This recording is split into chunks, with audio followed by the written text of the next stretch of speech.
안녕하십니까. 2월 23일 화요일 오전 11시를 넘기는 시간입니다.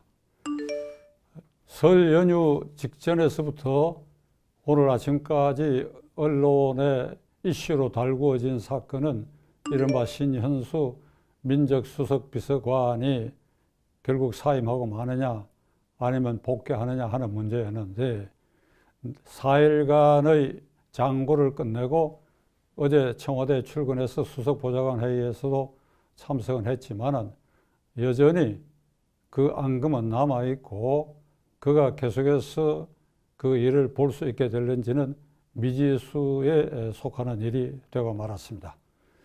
정권으로서는 4월 7일 서울시장 선거 등에 대한 민심의 동향을 신경을 쓸 수밖에 없기 때문에 그 기간을 넘기고 그를 내치고 새로운 사람으로 임명하지 않겠느냐 하는 설이 있는가 하면 이왕 이렇게 되고 본인의 의지가 그 직무에 매달릴 수 없을 만큼 이미 심정이 돌아섰기 때문에 바꾸지 않겠느냐 이런 얘기들이 설왕설래하는데 제가 아는 민정수석 신현수 비서관의 그 심기로 봐갖고는 절대로 그 자리를 계속 지키고 싶은 마음이 다시 살아날 리가 없고 조속히 그 자리를 떠나고 싶을 것입니다.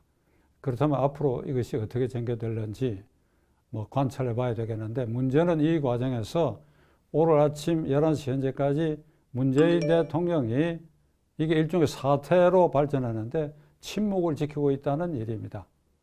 이게 이럴 수 있습니까? 국민 여러분. 문재인 대통령에게 우리는 국정 현안에 대해서 수시로 국민에게 알리겠다 한 헌법적 약속을 안 지키는 것에 대해서 이미 절망했고 전혀 기대하지 않습니다. 일주일에 2번씩 열리는 수석보좌관 회의 또는 국무회의에서 A4 용지에 쓴 걸 가지고 그 너머에 있는 우리들에게 이렇게 명령하듯이 얘기를 하고 그 기자회견 안 하잖아요. 연초 기자회견 그건 짜고 치는 것이고 이 사태에 대해서 전말을 얘기를 할 수 있어야지요. 그 얘기할 수가 없다. 그러면 무언가 굉장히 쌓여 있다. 이거는 기본적으로 검찰 개혁 문제에서부터 검찰 인사 문제, 추미애 박범계 이르는 이 과정, 윤석열과의 관계 이런 여러 문제가 얽혀 있으니까 왜 이렇게 얽혀 있도록 했느냐? 국민하고 소통을 전혀 안 했기 때문에 그 이문이 계속 쌓인 것입니다. 처음 이문이 났을 때 풀고 두 번째 풀고 이랬으면 이번에 이것도 간단히 민정수석이 좀 삐끈 것 같은데 그냥 내가 달랬다라든지 그냥 그대로 입기를 했다라든지 이렇게 간단히 될 수 있는 일인데 신현수라는 프리즘을 통해 갖고 엄청난 일이 켜켜이 쌓여 있으니까 이렇게 문재인 대통령 임기 끝내는 걸 그냥 이렇게 지내가야지요. 얘기가 나온 김에 답답한 마음에서 한마디 덧붙이겠습니다. 일본, 우리는 수시로 종족 민족주의를 끌어내가 일본을 때리면 정권 지지율도 올라가고 그렇지요. 그러나 좋은 거는 본받아야 됩니다. 가령 일본 도쿄에서 발행되는 주요 일간지 오늘 아침 신문을 받아보면 어제 총리 대신이 지금은 스가지요. 스가 총리 대신이 어제 시간별로 무슨 일을 했는지를 우리 아침 신문으로 따지면 사설란 옆에 요 밑에 이렇게 하단에 나옵니다. 총리의 일정. 어제 일정이 나오죠. 자, 7시에 사저에서 관저로 출근했다. 그리고 9시에 국무회의를 했다. 30분에 외무성 아주국장을 면담했다. 국장하고 면담하는 것도 많이 나와요. 장관이 배석하는 경우도 있겠지만은 그러고 11시에는 또 누구를 만났다. 12시에 오찬은 시내 어느 식당에서 누구하고 오찬을 했다. 1시에 국회에 출석했다. 3시에 관저에 돌아왔다. 이렇게 아주 사람별로 동정별로 그러다 보니까 10분, 5분 단위로도 그게 적혀 있어요. 그럼 저녁 7시 퇴근을 하는데 만찬은 어느 요정에서 누구누구 하고 저녁을 먹었다. 그리고 출근하고 이럴 때 기자들 앞에 반드시 노출됩니다. 아침마다 노출이 돼요. 그럼 그 전날 있었던 현안에 대해서 꼭 이 얘기를 합니다. 우리가 거기까지 기대는 못하겠지요. 그러나 신현수 사건 같은데 이게 대통령이 침묵하고 막장 뒤에 있다. 이래 우리는 컴컴한 공화국 시대, 컴컴한 대통령 시대 이렇게 지나가는가 아주 절망적인 마음도 들고 그럽니다. 자, 그러면 이 신현수 파동도 다 검찰개혁과 관계가 있었던 일이죠. 검찰개혁. 신현수 비서관은 윤석열을 이렇게 너무 가두면 안 된다. 윤석열 주변에 참모인 부장들, 그게 검사장급이죠. 이걸 전부 총장을 징계하는 편에 섰던 사람 그대로 두고 이걸 총장을 이렇게 우리 안에 가두어도 이게 도의상도 그렇고 이게 말이 되느냐. 그리고 뭐 중앙지검장 같은 사람은 공공연하게 정권을 지키는 파수꾼으로 당연히 검언유착 사건에 한동훈 검사에 대해서 불기소 처분해야 하는데도 깔아뭉개고 이런 짓을 하고 있으니까 이런 사람 그냥 둬서 되겠느냐. 그리고 공수처, 고위공직자 범죄수사처가 만들어져서 검찰의 힘을 거의 발을 빼갔는데 다시 중대수사본부를 설치하겠다. 이런 일을 해서 되겠냐.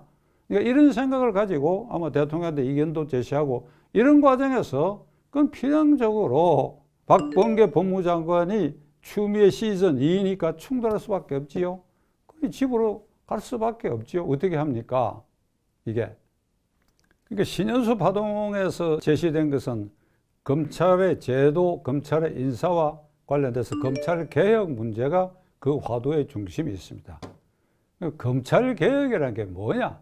검찰에 뭐를 개혁해야 되느냐? 우선 결론을 말씀드리고 제 의견을 풀어서 말씀드리도록 하겠습니다. 검찰 개혁은 살아있는 권력을 수사할 수 있는 제도와 분위기를 확보해 주는 것이다.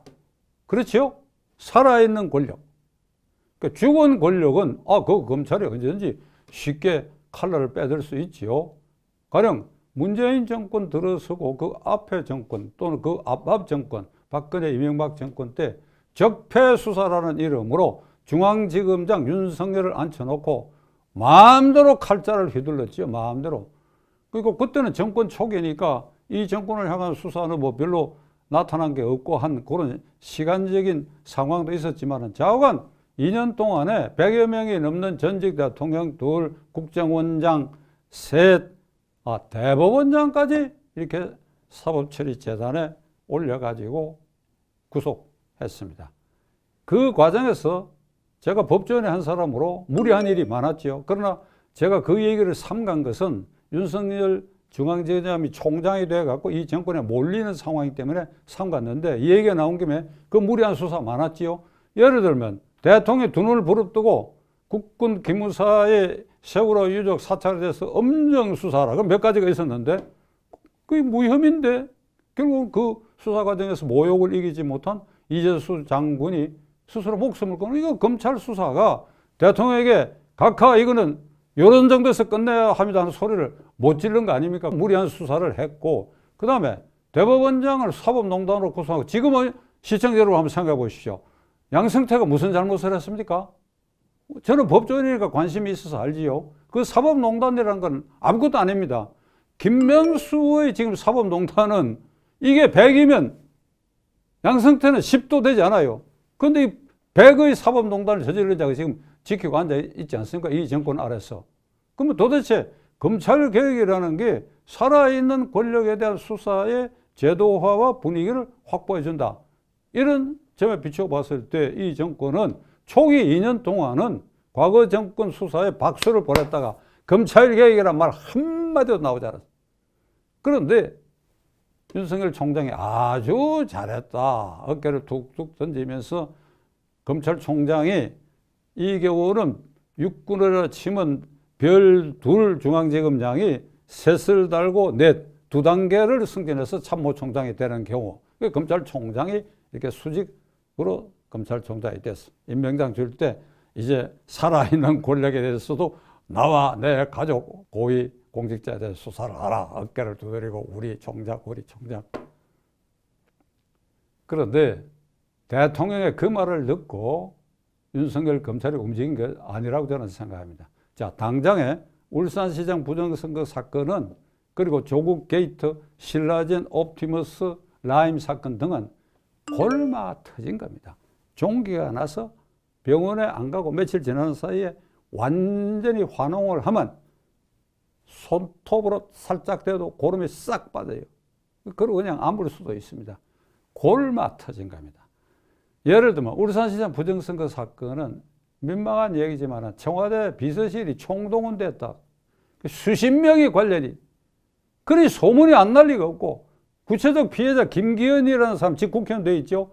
당시 시장 억울하게 낙선한 그런 사람들이 고소 고발하고 진정하고 하는데 그거 검찰이 칼을 안 대? 칼을 대야지 그거야.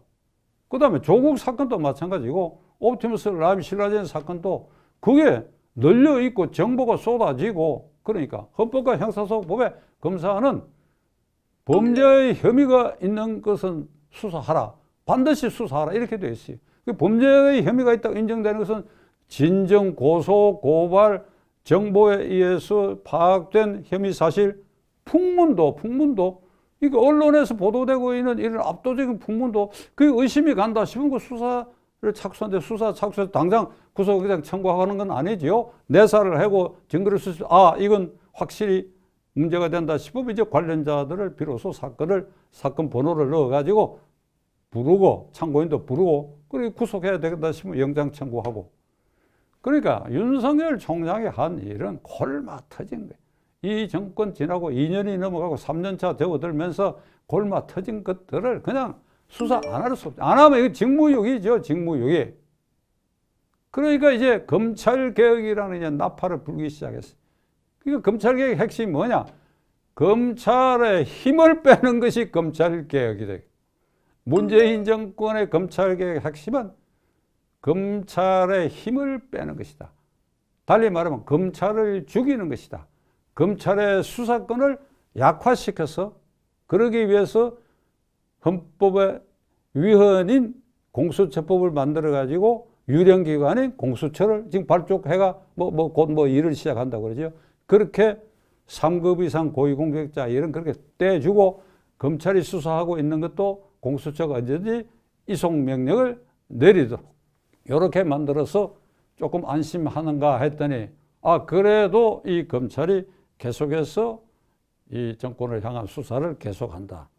월성 원전기 1호 경제성 조작 사건에 대해서도 이 박용규 장관을 소환해갖고 영장까지 청구했다. 이러니 이거 완전히 빼야 되겠다. 이 완전히 문재인 대통령을 보호하기 위해서도 더 완전히 공수처에 넘겨준 거 외에 남아있는 6대 선거 범죄, 선거사범, 마약, 부패 사건 이것도 수사권을 완전히 뺏어야 돼요. 그래서 중대수사처를 법안을 만들어가 지금 국회에 발의하는 단계에 와 있죠.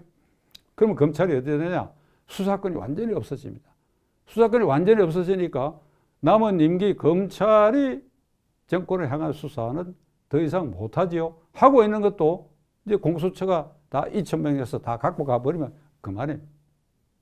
자, 이래도 안심이 안 되니까 그래도 윤석열 총장이 넉 달의 임기가 남아있고 그러니까 이것도 안심이 안 되니까 지난주 박범계 장관이 1차 인사 이동을 통해 가지고 이 정권의 파수꾼 그나마 남아있는 사건 그 자녀 수사 울산시장 부정선거 사건은 지금 이광철 비서관 그 다음에 임종석 비서실장에 대한 수사 그리고 이진석 국정상황실장 관여 정도 요게 지금 수사 대상이 되고 그리고 요건 기소할 수밖에 없다. 이진석은 요 단계까지 가는데 이것도 막아야 되겠다.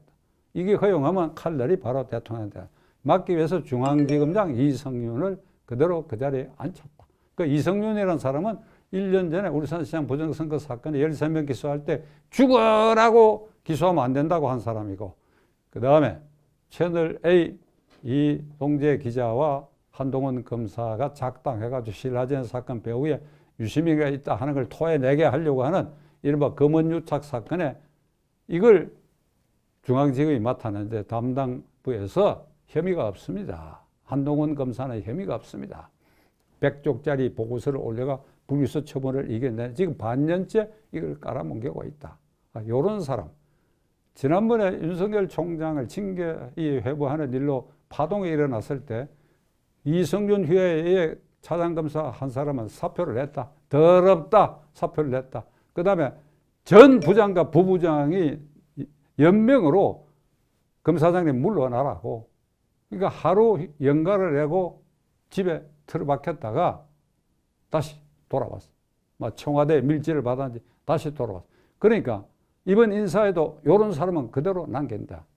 시청자 여러분, 자, 검찰의 힘을 빼기 위한 제도적으로 공수처, 중대범죄수사처, 그리고 경찰의 수사 종결권, 그리고 검찰의 힘이 거의 다 빠져 있는데 중대범죄수사처까지 만들어 완전히 수사권을 뺐고, 그 다음에 나머지 그루터기 이것은 이성윤이 같은 사람을 앉혀가지고 그 수사가 더 이상 진전되지 못하도록 하고, 법원 쪽은 어떠냐? 그야 김명수라고 하는 든든한 버팀목이 있어가지고 울산시장 부정선거 사건은 중앙지검의 어떤 부장 판사에 배당이 되어 있는데 지금 1년째 재판을 안 하고 있대. 그러니까 이런 식으로 이제 깔아뭉개는데, 이게 전반적으로 사법개혁이고 검찰개혁. 이게 문재인표 검찰개혁. 검찰을 완전히 죽였다. 누구는 이렇게 얘기를 했습니다. 그렇게 되면 검찰에 지금 2,300명의 검사가 있을 필요가 없지 않느냐? 아니다. 그 사람들이 할 일이 있다. 어떤 일을 하느냐? 수사는 안 하지만은 경찰에서 넘어오는 사건을 기소하느냐 불기소하느냐 요것만 가리고 그래도 인력이 남지 않느냐? 그러면 그 인력은 성범죄자들에게 팔찌나 발찌를 채우는데 요거를 투시 감시하는 그 일을 그 검사들한테 맡기면 된다. 이렇게 모욕을 가하고 있어. 모욕을 가하고 있어. 헌법에 근거를 두고 국가 수사의 주체는 검찰총장과 검사며 그들이 영장을 청구하고 그들이 휘하 사법경찰관을 수사 지휘하도록 돼 있다. 헌법 개정하지 않고 공수처를 만들고 헌법 개정하지 않고 중대범죄수사처를 만들고 다 위헌인 행위야. 다 위헌인 행위야. 그래. 이게 문재인표 검찰 개혁입니까? 국가의 중추 사정기관을 이렇게 완전히 죽여버리고 정권의 편한 대로 공수처장 임명해서 마음대로 하고 중대범죄수사처장도 임명해서 마음대로 하고 이렇게 되면 어찌 되느냐? 부정부패가 창궐하고 대통령 측근과 고위공직자 그리고 자본가들 중에 부정부패 해결을 하는 이런 우리 사회의 강자들의 범죄 행위를 처단할 수 없기 때문에 이 범죄가 창궐돼서 완전히 부패공화국으로 갈 수밖에 없습니다. 그러니까 이 부패공화국을 막는 장치가 헌법에 검찰총장과 검사로 되어 있어요. 그러면 검찰개혁의 정확한 방향은 제가 결론적으로 말씀드리면 이 살아있는 권력에 대한 수사를 정당한 수사권 행사를 보호해야 합니다. 우리가 이 검찰의 어두운 역사를 더듬어 보면 군사정권 시대에는 검찰이 우선 검찰총장 법무장관이 이 권력자의 손아귀에 든 장난감 비슷한 거니까 검찰이 수사하고 있는 것에 대해서 마음에 들지 않으면 그거 수사하지 마라. 그 사람 풀어줘라. 그 수사는 앞으로 하면 안 된다. 이러면 다 그대로 다 돼버려요. 그러니까 문민시대 이래는 어찌 되느냐. 예를 들겠습니다. A 대통령 시대는 민정비서관이죠. 그 당시 사정비서관이라고 하는데 불러가지고 자기가 재야 시절에 자기를 구박했던 그 당시 정권 실세 아주 괘씸하게 짜겼거든. 제가 봐도 그 내막을 알면 아주 괘씸한 짓을 많이 했지요. 그러니까 아무개를 잡아 넣어라 명령을 했어요. 예. 한 일주일쯤 지났는데 어찌 됐느냐? 각하 이건 뒤에 자료도 좀 수집하고 시간이 좀 걸립니다. 빨리 하라니까. 그래도 한 일주일쯤 지났어. 어찌 되느냐? 그러니까 몇 가지 이렇게 부정행위가 이제 있는데 지금 가리고 있는 중입니다. 머뭇거리지 마라. 머뭇거리는 검사 잡아 넣어라. 아주 이 유명한 에피소드입니다. 결국 그 사람 구속됐어요. 확실한 증거에 의해서 좌우간 대통령의 예감대로 이놈 나쁜 짓 했으니까 뭔가 있을 것이라는 게 그게 딱 통해가 구속돼가 비교적 장기형을 살고 나온 사례가 있어. 두 번째 대통령은 취임 초에 이 양반도 이제 재야 시절에 자기를 괴롭혔던 한솥밥을 먹던 사람도 있고 반대편에 섰던 사람들이 있는데 이 검찰에서 파견 나와 있는 비서관을 불러가지고 명단을 주면서 얘들을 장관한테 말해가 총장에 지시해서 얘 사법 처리하라고. 제가 알기로는 그 중에 한 사람은 불구속 기소됐고 한 사람은 구속 기소됐습니다. 여러분, 재미있지요? 근데 그 두 대통령은 임기 말에 가가지고 아들들, 친인척 때문에 그 고분고분하던 검찰도 여론에 밀려가 어쩔 수 없이 그 사법 처리한 이런 불행을 겪은 대통령입니다. 그 다음 노무현 대통령은 자신이 그 사법 처리 대상에 걸려들었지요. 그 스스로 목숨을 끊었습니다. 그 다음에 이명박 대통령 형과 친인척이 결국은 문제돼 가지고 임기 말에 그 친인척이 구속되는 사태를 맞이했습니다. 박근혜 대통령도 검찰을 장악했다고 저는 봅니다. 그런데 탄핵 사태에 휘말리고 어수선한 가운데 임기를 끝냈고, 자, 문재인 대통령 아까 말씀드린 것처럼 전반기 2년 동안은 철저하게 검찰을 장악할 필요 없이 검찰이 아주 말을 잘 들었지요. 후반기에 들어와서 윤석열 총장 시대에 살아있는 권력을 향하니까 지금 이렇게 거의 완벽한 조치를 하고 있어요. 완벽한 조치로 제도 면에서, 인사 면에서 검찰을 완전히 지금 죽이고 있다고 저는 봅니다. 오늘의 결론은 헌법적 관점에서 정도로 가야 됩니다. 검찰을 죽여서 임기 중에 또 퇴임 후 상당 기간 동안은 사법적 처리의 칼날을 피하고 대통령과 정권 실세들이 편안할지 모르겠으나 그것은 정도의 산물이 아닙니다. 바른 길로 가야 됩니다. 바른 길로 가게 하기 위해서는 이것도 어쩔 수 없이 헌법상 제1기관인 국민의 몫입니다. 이번 서울 부산시장 선거에서 내년 3월 대통령 선거에서 우리가 어떤 선택을 해야 이런 검찰개혁도 올바른 궤도에 올려 세울 수 있고 이 땅의 부정부패를 없애고 살아있는 권력에 대해서도 검찰이 수사를 안심하고 할 수 있고 그렇게 하여 부정부패를 예방하고 부정부패가 싹트는다고 하는 것은 그건 국민에게 피해가 오는 것입니다. 부정부패란 게 뭡니까? 불법한 행위로 뇌물 먹고 어디 빼돌리고 이거 아닙니까? 그리고 세금을 결국 축내는 것이고 그리고 그 부담이 고스란히 국민에게 오는 거 아닙니까? 그게 누구누구가 처벌받는다 이게 문제가 아니고 이러이러한 사람들이 국가의 한정된 자원을 떼먹고 분탕질을 한다. 이러면 그 국민의 몫으로 돌아오는 것입니다. 지켜보시길 합시다.